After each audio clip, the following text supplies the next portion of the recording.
성경 말씀 함께 읽겠습니다. 성경 말씀 호세아 10장 1절부터 8절 말씀입니다. 구약 성경 호세아 10장 1절에서 8절 말씀.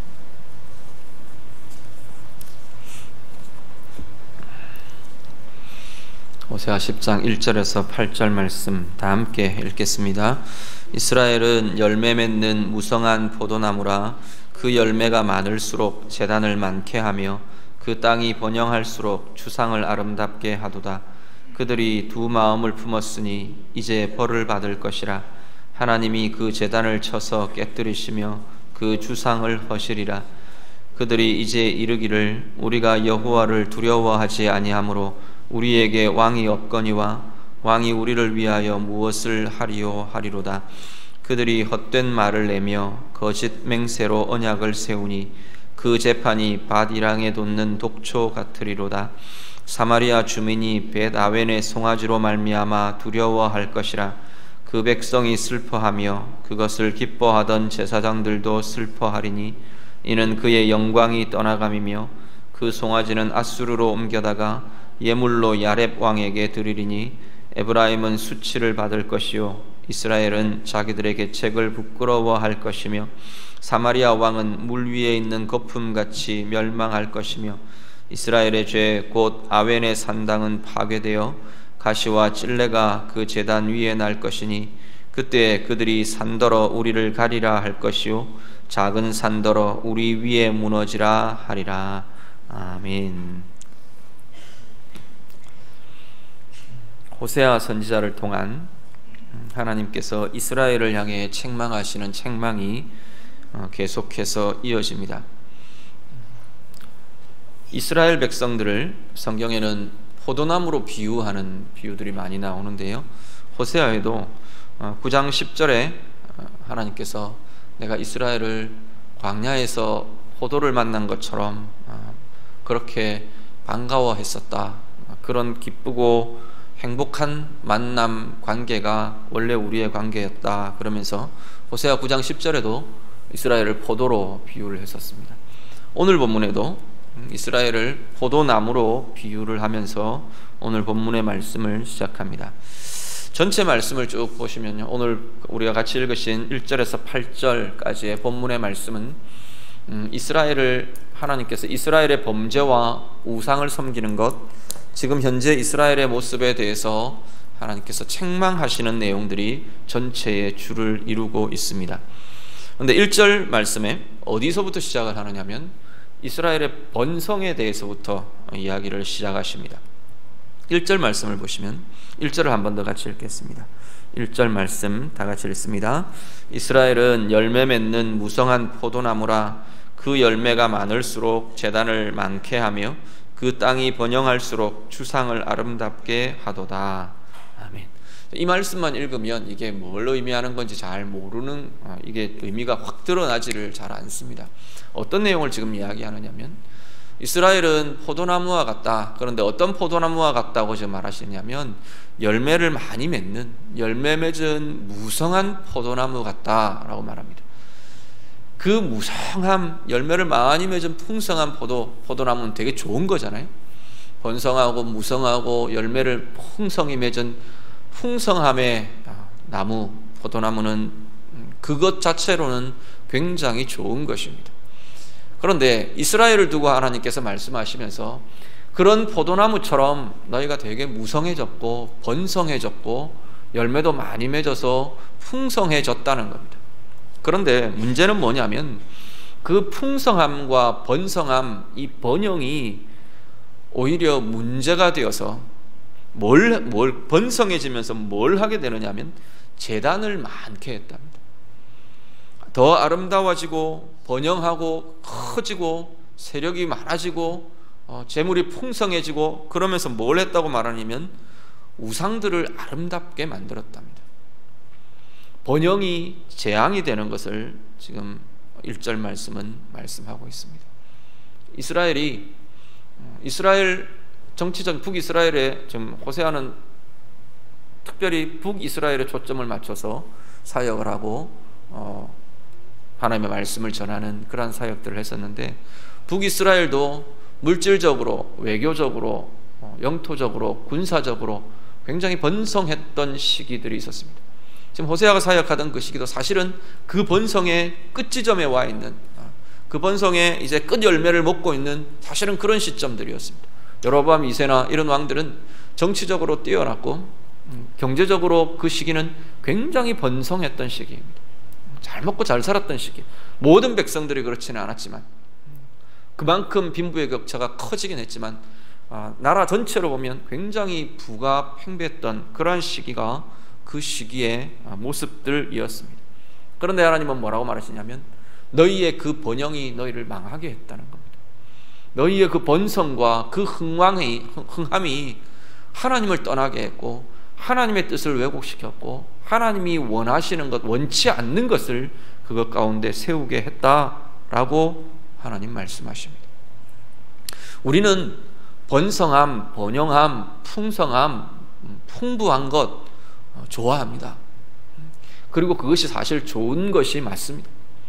늘 우리가 하나님 앞에 우리의 삶에 대해서도, 교회에 대해서도, 사역에 대해서도, 또 가정에 대해서도, 우리 생업에 대해서도 하나님께서 그렇게 풍성하게 채워 주실 것을 기도하고 또 기도해야 하고, 그 기도대로 하나님 해주시는 것이 은혜와 복인 것은 틀림없습니다. 문제는 뭐냐면 준비되지 않은 번영은 시험에 빠지게 되더라는 겁니다.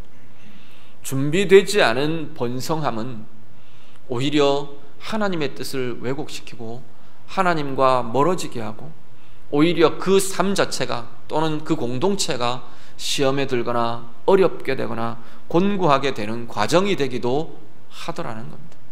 모든 번성이 나쁘다? 아니요. 제가 지금 그 말씀을 드리는 것이 아닙니다. 번성은 좋은 겁니다. 부흥도 좋은 것이고 풍성함도 좋은 것이고 풍부해지고 부유케 되는 것도 좋은 것입니다. 문제는 뭐냐면 우리가 얼마만큼 준비되어 가느냐의 문제라는 겁니다. 이스라엘은 하나님 앞에서 전혀 준비되지 않은 사람들이었습니다. 준비되지 않은 나라, 준비되지 않은 왕들, 준비되지 않은 통치, 준비되지 않은 모든 지도자들, 삶들, 백성들, 그 모습이었다는 겁니다.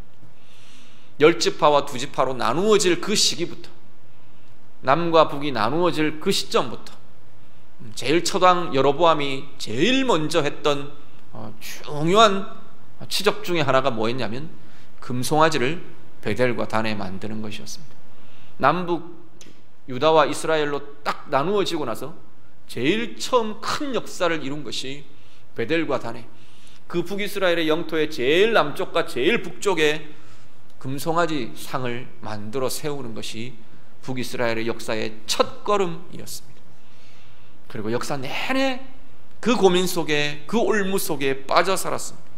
그런 그들에게 번성함이 주어지니까 하나님의 뜻을 더 왜곡시키고 하나님과 더 멀어지고 하나님의 뜻이 아닌 엉뚱한 것들을 찾아가고 만들어 가더라는 겁니다. 오늘 우리의 삶도 같은 관점에서 좀 돌아보실 수 있기를 바랍니다. 이스라엘의 문제만이 아니고요, 오늘을 살아가는 우리의 삶에도 이 고민은 함께 있어야 합니다.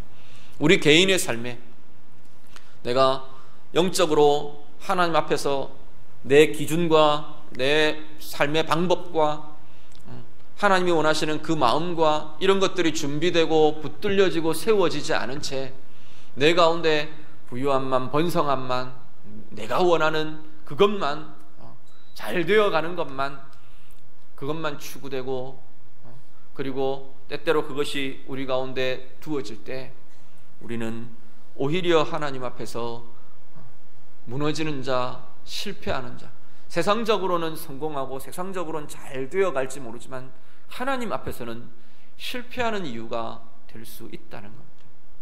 오늘 우리의 삶, 나의 삶은 어떤가 돌아보실 수 있기를 바랍니다. 하나님 앞에 준비되지 않은 채 재물이 많아지면서 재물이 재앙이 되어서 가정이 깨어지고 어려움들이, 오히려 다른 영적인 어려움들이 들어오고 하나님 앞에서 내가 교만해지고 그렇게 될 수 있는 가능성들은 얼마든지 있다는 겁니다. 하나님 앞에 준비되지 않은 채 지위가 높아지고, 하나님 앞에 준비되지 않은 채 성공적인 업적들이 쌓여지고, 하나님 앞에 준비되지 않은 채 사역들을 맡고 사역들이 어떤 결실들이 맺어지고, 그러면서 우리는 점점 오히려 더 왜곡되고 스스로 높아지는 그러한 삶들 될 수 있다라는 겁니다. 교회도 마찬가지입니다. 그렇다고 해서 우리가 하나님, 우리 교회는 번성하지 않게 해주십시오, 내 삶은 부자되지 않게 해주십시오, 그렇게 기도하시는 건 아닙니다. 준비해 가시는 겁니다.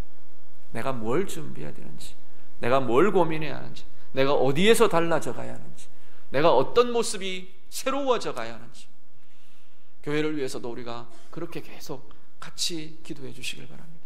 교회의 부흥을 위해서, 교회의 성장을 위해서 기도하심과 함께 정말로 우리 교회가 정말로 하나님이 쓰시기에 합당한 교회가 되도록, 쓰시기에 합당한 교회가 되는 것은 다른 게 아닙니다. 우리 교회 조직이 아주 그런 조직을 만들어가고 그런 프로그램을 잘 만들어가고 필요합니다. 끊임없이. 그래서 목사도 계속 이런 일 하고 저런 일 하고 저런 사역들도 해보고 이런 것들 보려고 그렇게 해갑니다. 근데 그것이 핵심이 아니라 준비된다는 것은 사람이 준비되는 겁니다. 우리 한 사람 한 사람, 우리 성도들 한 사람 한 사람이 하나님이 쓰시기에 합한 자로 준비되어 가는 것이 교회가 준비된다라고 말하는 겁니다. 우리 삶이 준비된다라고 하는 것은 내 마음이 하나님이 쓰실 만한 준비가 되고, 내 삶의 방법이, 내 생각이, 내 사고의 구조가, 내 마인드가, 내가 행하는 방법이, 내 입술의 말이, 내 사역의 방향이 하나님이 쓰시기에 합한 자로 계속해서 변화되어 가는 것입니다. 그것이 준비되어 가는 겁니다. 그 준비되어 가는, 계속 준비 끝, 사역 시작, 전혀 그런 일은 절대 일어나지 않습니다. 이 세상에 그렇게 할 수 있는 사람은 아무도 없습니다. 끊임없이 새롭게 준비되어 가야 하는 것이 하나님의 백성들, 또 하나님의 교회의 모습이라는 겁니다. 과거에 참 잘 준비돼서 잘 쓰임을 받았는데, 이 준비되고 하나님 앞에 훈련되고 양육되고 성장하고 내가 자꾸만 변화되어 가고 이게 어느 순간 멈춰버렸다, 그러면 그때부터는 준비되지 못하는 자가 되는 겁니다. 사람도, 개인도 마찬가지고 가정도 마찬가지고 교회도 마찬가지입니다. 끊임없이 하나님의 말씀 앞에서, 하나님의 마음 앞에서, 하나님의 비전 앞에서, 하나님의 나라의 그 기준들 앞에서 우리의 삶과 우리의 마음과 우리의 방법과 우리의 모든 것이 계속 점검되고 변화되어 가고 커져가고 힘이 써져가고, 그렇게 되어가는 사람들은 번성이 주어지면 하나님이 쓰시는 정말로 큰 역사를 이루게 될 것입니다. 나라가 그렇고요, 교회가 그렇고요, 우리 개인이 그렇습니다. 끊임없이 하나님 앞에 준비되어 가면서 정말로 하나님께서 멋지게 들어 쓰시는 우리 모든 성도님들, 또 우리 강동교회 되시기를 우리 주님 이름으로 축복합니다. 무엇이 준비되지 못한다고 말하느냐? 오늘 본문은 하나를 이야기를 하는데 결정적인 것 하나를 2절에서 이야기합니다. 2절 말씀 같이 보시죠. 2절 다 같이 읽습니다. 그들이 두 마음을 품었으니 이제 벌을 받을 것이라. 하나님이 그 제단을 쳐서 깨뜨리시며 그 주상을 허시리라. 아멘. 무엇이 이 이스라엘의 번성을 왜곡시켰냐는 거예요. 번영되고 번성하는 건 참 좋은 건데 왜 번성하면서 주상을 오히려 더, 우상을 아름답게 만들고 번성하면서 오히려 더 우상의 제단들을 더 많이 쌓고 왜 하나님 앞에서 왜곡되고 하나님 앞에서 멀어져 갔느냐? 2절 말씀은 결정적으로 그들이 두 마음을 품은 자들이었기 때문이라고 말씀합니다. 문제의 근원이 번성도 왜곡되어 버리고 하나님 앞에 떠난 존재들이 되고 오히려 시험에 빠지는 그러한 문제들이 어디에서 왔느냐? 두 마음을 품는 것에서 왔다라고 말씀합니다.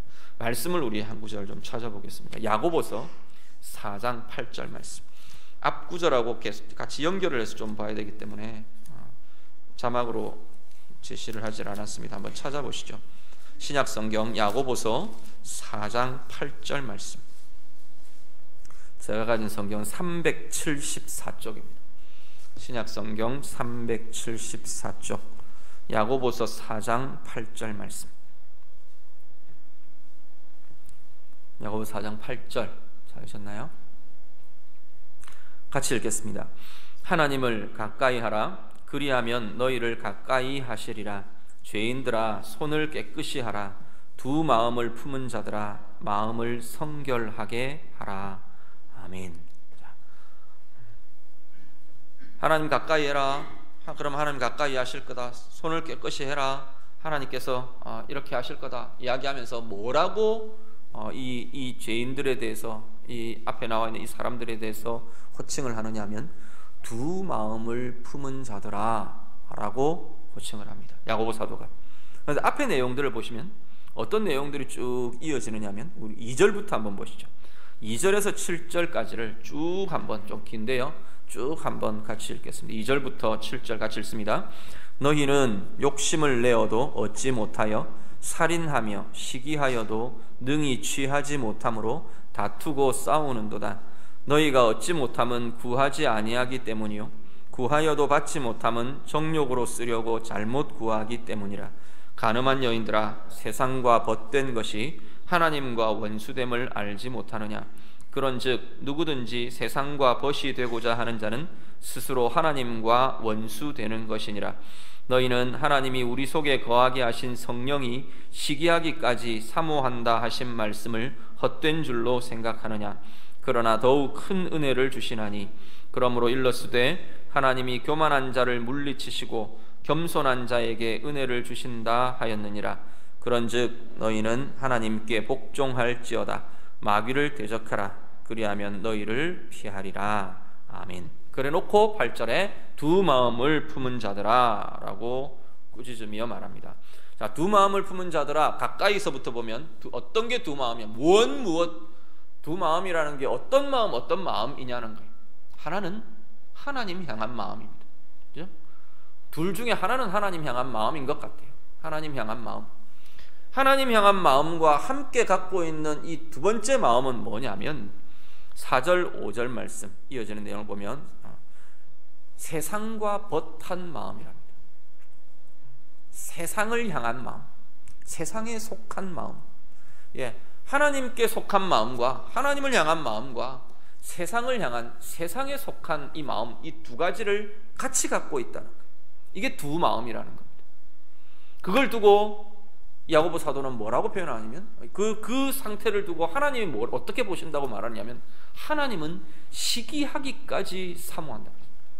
우리를 정말로 사랑하셔서 두 가지를 다 갖고 있는 그 우리의 모습에 대해서 시기하고 질투하는, 사람들 사이에 시기하고 질투하는 것처럼 우리를 다루신다는 거예요. 그러니까 둘 다를 갖고 있어서는 안 된다고 이야기하는 겁니다. 두 가지를 다 갖고 있다는 건, 그 앞에 이야기한 것은 세상과 벗한 것은 하나님과 원수되는 거라 그랬어요. 우리는 하나님도 좋고 세상도 좋습니다.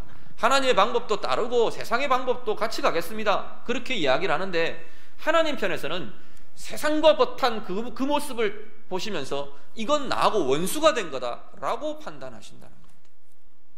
두 마음을 품은 것은 하나님을 마음에 두지 않은 것과 똑같은 것이라고 성경은 지금 말씀합니다. 어디서부터 이 두 마음이 왔느냐? 야고보서 우리 읽으신 본문을 다시 조금 더 거슬러 올라가면 2절, 우리 처음부터 읽었던 2절 말씀을 거슬러 올라가면 욕심에서부터 그것이 비롯되었답니다. 재물에 대한 욕심, 사람에 대한 욕심, 명예에 대한 욕심, 나를 나타내기를 원하는 욕심, 거기서부터 세상과 벗한 마음, 세상의 그 욕심이 우리 가운데 있으면서 그걸 놓지를 못하면서 우리는 세상의 모습과 같아져 간다는 거예요. 그걸 하나님 앞에서 다루지 않으면, 우리 안에 품어지는 이 욕심을 하나님의 방법으로, 하나님의 것으로 다루고 자꾸만 내려놓고 또 점검하고 또 포기하고 또 깨뜨리고 스스로를 그 고민을 하지 않으면 우리는 자꾸만 세상과 벗하는 그 관계로 세상과 자꾸 가까워진다는 거예요. 세상의 모습과 계속 닮아져 간다는 거예요.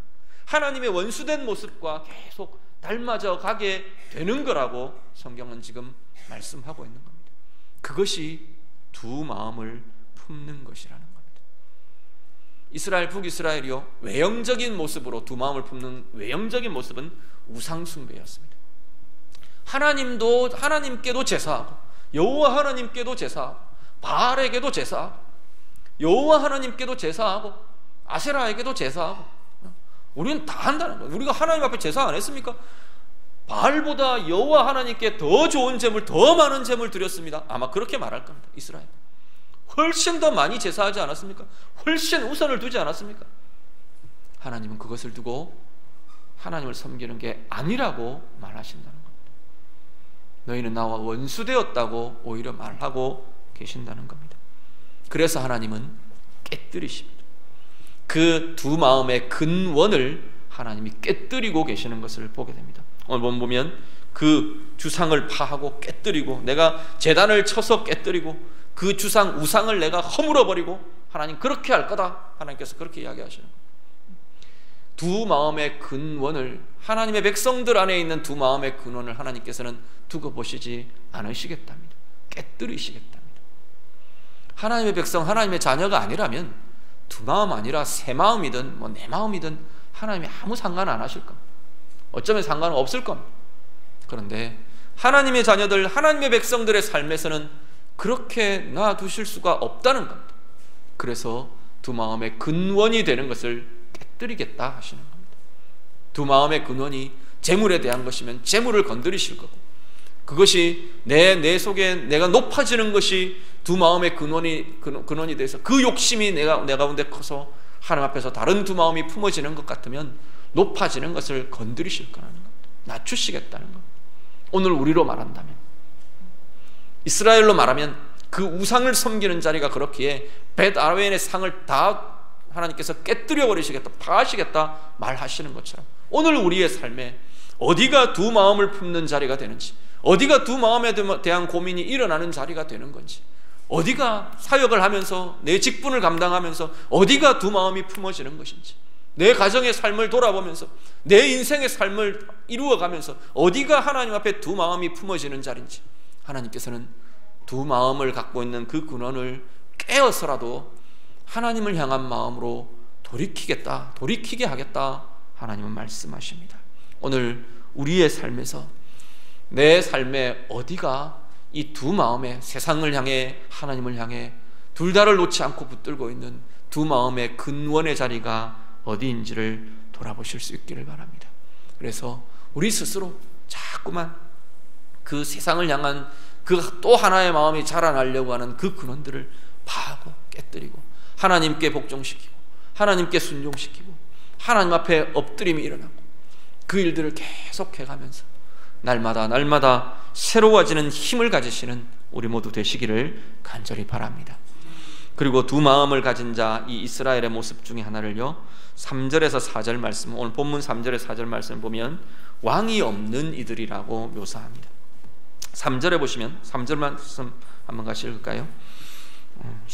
호세아 10장 3절 말씀 한번 더 같이 읽습니다.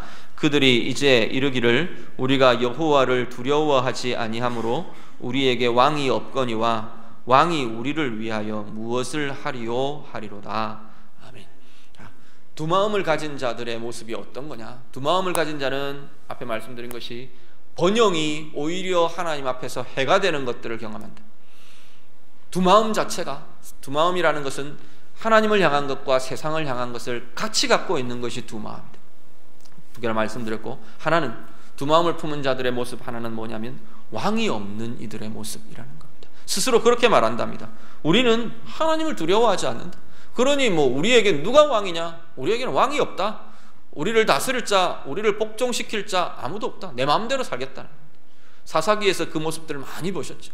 사사기에서 계속 반복하며 한탄하던 그 구절이 바로 이겁니다. 그 시기에는 왕이 없으므로 어떻게 했다고요? 그들의 소견에 옳은 대로 행하였습니다. 그것이 사사시대에 망해버린, 암흑기가 되어버린 가장 중요한 원인들이었습니다. 이스라엘도 동일하다고 지금 말하는 겁니다. 우리 하나님 두려워하지 않는다는 거예요. 두려워하지 않는데 하나님은 뭐 더 이상 하나님은 우리의 왕이 아니다, 내 인생의 왕이 아니다, 지금 이야기를 하는 겁니다. 근데 이걸 우리는 우리 입술로 하나님 왕이 아니십니다, 나는 하나님 왕됨을 거절합니다, 이렇게 말하는 이 시대의 그리스도인은 없습니다. 문제는 우리 삶이 그렇게 말한다는 겁니다. 내 입은 하나님이 왕이십니다, 왕이신 나의 하나님, 예수 우리 왕이여 찬양 잘 하는데 내 삶은 지금 이렇게 말한다는 겁니다. 10장 3절처럼 우리는 하나님을 두려워하지 않는다, 내 삶이 말한다는 거예요. 내 입이 말하는 게 아니고. 누가 우리의 왕이냐? 더 이상 나의 왕은 없다. 하나님 더 이상 나의 왕이 아니시다.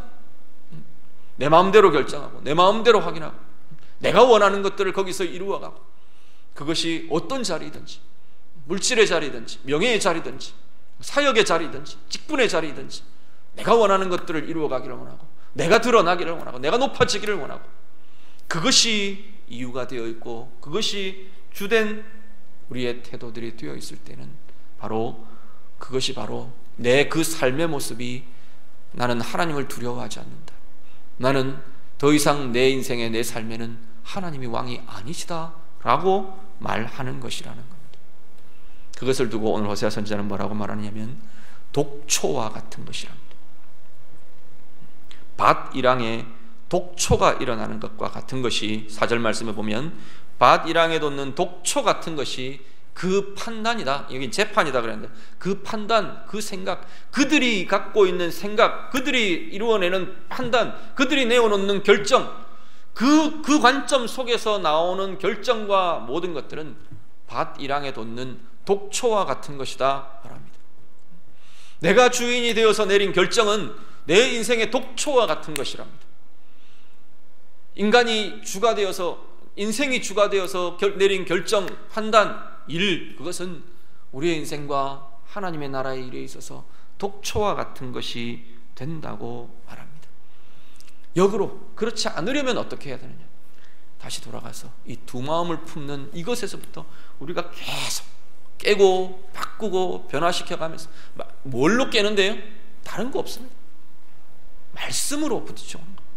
하나님의 말씀으로 내 삶에 부딪혀오고, 하나님의 말씀으로 내 생각에 부딪혀가고, 내가 결정을 하려고 하는데 이거 정말로 하나님의 마음이 맞는 건가? 하나님의 마음에 부딪혀가고 하나님의 말씀으로, 주의 성령으로 부딪혀가며 깨뜨려가며 그렇게 세워가는 것이 두 마음을 깨뜨리고 하나님을 향한 전심으로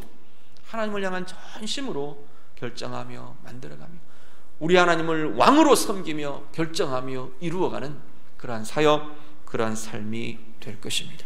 오늘 예배하시는 우리 성도님들, 우리 모두의 삶이 그렇게 되기를 원합니다. 두 마음으로 나누어진 것이 아니라, 다윗을 표현할 때 그렇게 표현해요. 성경을 보면 다윗을 표현할 때 그렇게 표현합니다. 다윗은 전심으로 하나님을 섬겼다 그랬어요. 전심으로 하나님을 경외했다 그랬어요. 조금 잘 섬기다가 또 높아지면 변심하고, 또 아니면 이 부분에는 하나님을 섬기고 이 부분에는 자기를 섬기고, 그런 것이 아니고, 다윗도 실패가 있고 실수가 있고 범죄가 있었습니다. 그럼에도 불구하고 성경은 다윗을 전심으로 하나님을 섬긴 자라고 하는 것은 하나님 앞에서 끊임없이 이 고민을 갖고 살았던 사람이라는 겁니다. 마음이 나누어지지 않기 위해서, 하나님을 향한 마음을 품기 위해서, 하나님이 원하는 뜻을 고민하기 위해서. 다윗도 자기의 관점이 없었겠습니까? 자기가 살아온 수년의 생활들, 삶들, 목동으로서의 경험들, 또 왕의 어떤 장군으로서의 경험들, 왕으로서의 경험들, 경륜들, 수많은 그러한 경험들과 경륜들이 그 가운데 있었을 겁니다. 그런데 그 경륜이 아니고, 그 기준이 아니고, 왕이 되어야 한다는 그 목표가 기준이 아니고, 하나님이 뭘 원하시느냐, 하나님이 뭘 바라시느냐. 그러니까 사울을 죽여버리고 바로 그 자리에서 왕이 될 수 있는 그 자리에서도 사울 죽이는 것을 포기하잖아요. 아마 부하들은 답답해 죽을 것 같았을 겁니다. 이 사람이 도대체 자기가 왕이 되고 싶은 마음이 있는 사람인가? 내가 이 사람을 따라다녀도 되는 건가? 아마 답답한 마음이 다윗의 부하들에게 있었을 겁니다. 그럼에도 불구하고 하나님이 원하시는 것이 아니기 때문에 나는 할 수 없다는 것이 다윗이었습니다.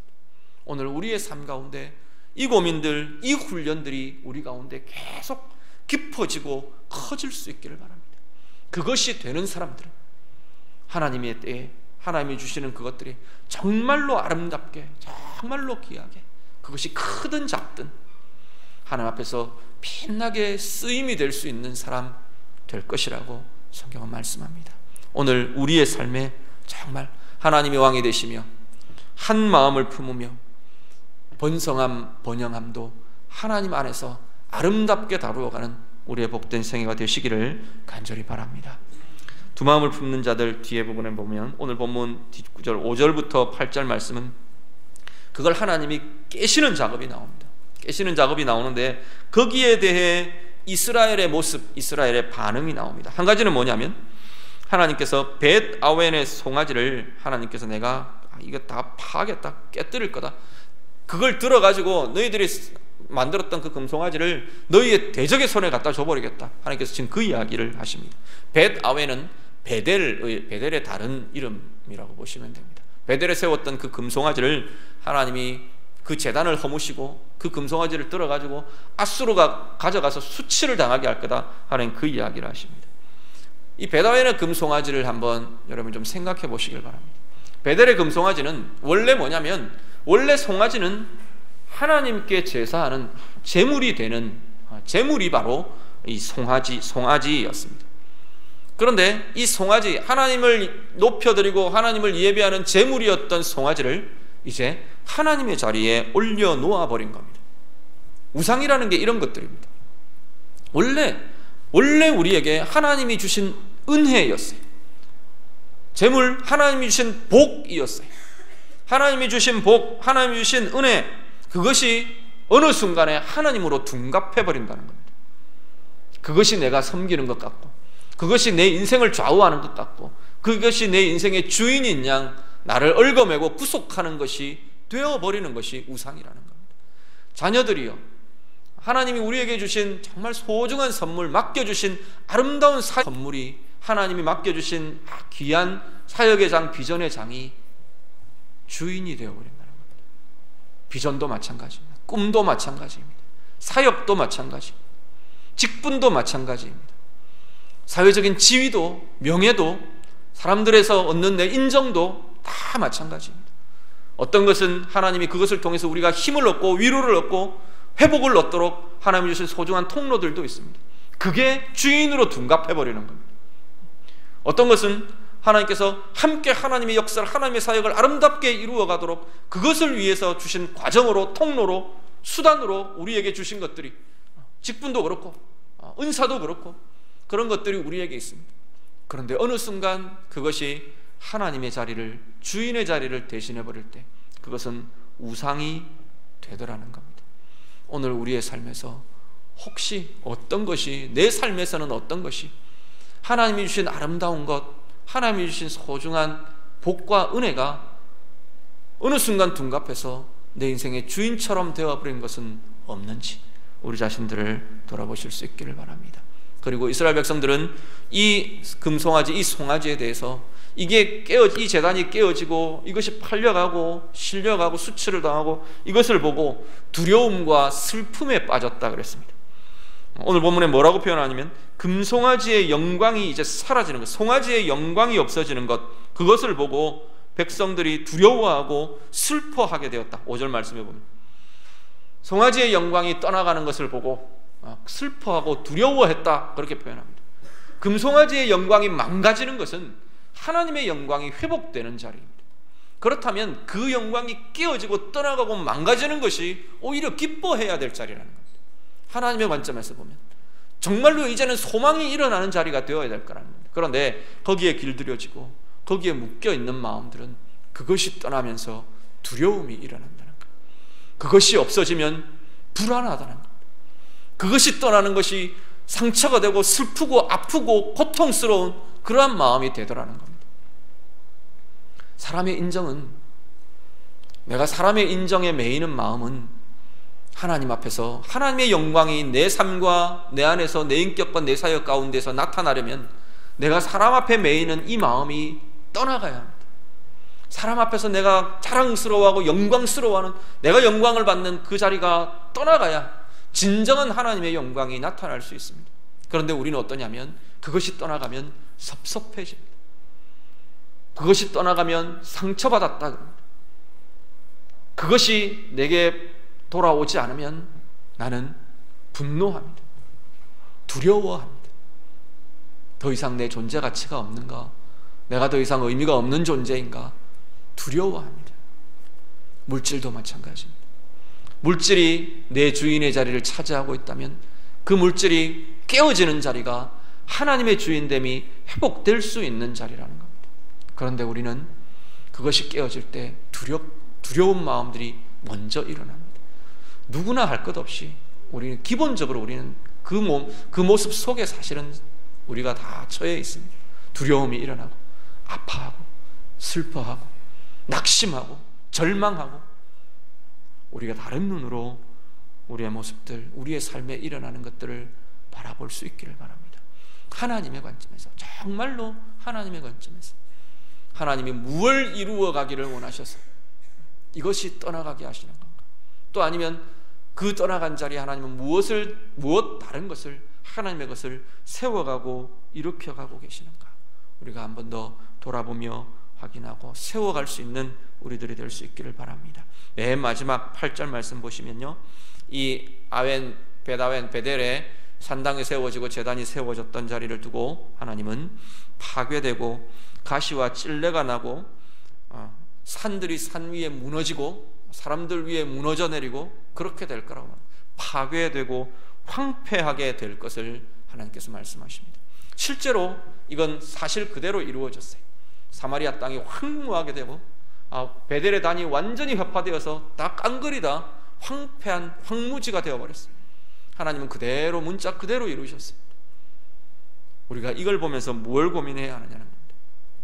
황폐함은 망했다, 그 자리가 황폐함입니다, 1차적으로는. 그런데 성경에는 보면 이 황무하게 되는 것, 황폐하게 되는 것이 새롭게 거룩하게 되는 것, 새롭게 정결하게 되는 것, 새롭게 회복되는 그 첫 출발을, 다시 출발하는 재시작, 재출발을 황폐함, 황무함에서부터 시작하고 있는 것을 우리는 많이 보게 됩니다. 제단이 허물어지고 우상의 제단들이 황폐하게 되었다는 것은 이제는 하나님 앞에서 거룩과 정결과 하나님의 회복이 그 자리에서 새롭게 시작되었다는 이야기가 된다는 겁니다. 오늘 우리의 삶에서 어디가 황폐해지는 것처럼 깨어져야 되고, 어디가 깨어지고 정말 이 베델의 단이 다 허물어진 것처럼 허물어져야 되고 황폐하게 되어야 되는, 황무하게 되어야 되는 자리가 어디인가를 우리 자신들이 돌아보실 수 있기를 바랍니다. 부서지지 않으면, 깨어지지 않으면 새로운 것이 세워질 수 없습니다. 잘못된 것이 서 있는데, 잘못된 것, 더러운 것이 그 자리에, 하나님의 자리에 버티고 서 있는데 그 자리에다가 다른 걸 수정을 해서 어떻게 한다? 아니요, 존재가 다른 게 올라서 있는데, 가증한 것이 하나님의 자리에 올라서 있는데 그것을 수정해서 아름다운 것으로 만든다, 하나님의 것으로 만든다, 그건 안 된다는 겁니다. 하나님의 방법은 그것을 깨어야 한다는 겁니다. 그것을 깨뜨리고 그 자리가 황폐해지고 황무하게 완전히 무너진 그 자리에 다시금 새로운 것이 세워지게 된다는 겁니다. 다니엘의, 느부갓네살 왕의 꿈을 해석한 다니엘의 해석을 여러분이 잘 아십니다. 느부갓네살 왕이 한날 꿈을 꿨어요. 머리는 정금이고, 그다음 가슴과 팔은 은이고, 배는 노스로 되어 있고, 넓적다리와 종아리와 아래는 철로 되어 있고, 거대한 신상을 봤어요. 그걸 꿈꾸고 나서 무슨 꿈인지 몰라서, 뭘 꿈꿨는지도 몰라서 막 찾아 헤맵니다. 그래서 다니엘이 쭉 풀어줍니다. 뭐라고 하느냐면 제국의 모습이라고 그랬어요. 그런데 문제는 뭐냐면 뜨인 돌이 날아오는데, 손대지 않은, 사람의 손이 닿지 않은 돌이 날아오는데 제일 먼저 하는 건 뭐냐면 그 신상을 완전히 무너뜨려 버리는 것이었습니다. 그러고 나서 바람과 같이 그 신상의 흔적도 없이 날려가 버린 황무케 된 그 자리에 날아온 그 돌이 거기에 자리를 잡고 점점 커져가서 온 세상을 가득 채우더라고요. 깨뜨려지지 않으면 하나님의 나라가 세워지지 않습니다. 그 손대지 않은 날아온 돌은 바로 예수 그리스도를 의미하고 하나님의 나라를 의미하는 것으로 우리는 해석합니다. 오늘 나의 삶에 하나님의 나라가 세워지려면 우리의 두 마음이 품어진 그 세상을 향한 마음이 깨뜨려져야 그 자리가 하나님의 것으로, 하나님의 마음으로, 하나님의 나라로 채워질 수 있다는 겁니다. 그래서 하나님은 이스라엘을 깨뜨리기로 작정하시고 황폐하게 하기로 작정하시고 황무케 되게 하기로 작정하고 이 역사를 다루어가고 계시는 겁니다. 오늘 우리의 삶에 하나님 앞에서 동일한 고백과 관점들을 가지고 돌아보실 수 있기를 바랍니다. 내 자리에 깨어져야 될 것이 뭔가, 무너져야 될 것이 무엇인가, 부서져야 될 것이 무엇인가. 그것이 제대로 부서질 때, 제대로 무너져 내릴 수 있을 때 거기에는 하나님의 선한 것, 하나님의 아름다운 것, 하나님의 영광에 가득한 것, 그것이 새롭게 세워지고 더 빛나고 더 아름답게 이전 것과는 비교할 수 없는 하나님의 영광과 하나님의 찬란함으로 세워지게 될 줄 믿습니다. 오늘 예배하는 우리 성도님들, 여러분들 마음에 하나님의 이 아름다운 것이 세상 것들이 깨뜨려진 그 자리에 아름답고 보성하게 번성하게 세워지는 주의 자녀들 되시기를 우리 주님 이름으로 축복합니다. 기도하겠습니다.